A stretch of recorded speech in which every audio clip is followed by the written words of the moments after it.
If your Turtle Beach Stealth 600 refuses to connect and you're stuck staring at blinking lights, don't worry.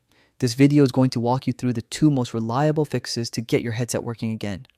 Stay with me till the end because the last tip is important if you want to avoid permanent issues. Let's jump right into it. First, we'll start with the simplest and fastest solution, repairing the headset using the USB transmitter.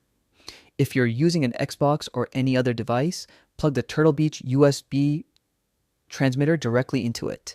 Now, instead of tapping the headset's power button, press and hold it. As you hold, your console or device should automatically start searching for available wireless accessories. Once you see it searching, go ahead and release the power button. At this point, the headset's LED should start blinking red.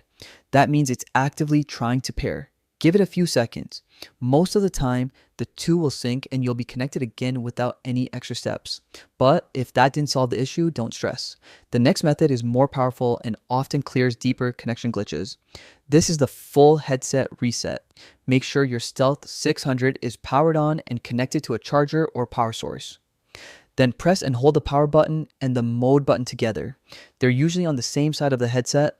Keep both buttons pressed for about 30 to 40 seconds.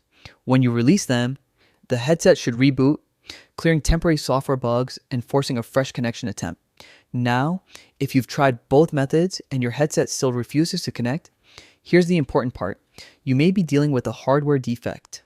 This is more common than you might think. In that case, your best move is to contact Turtle Beach support.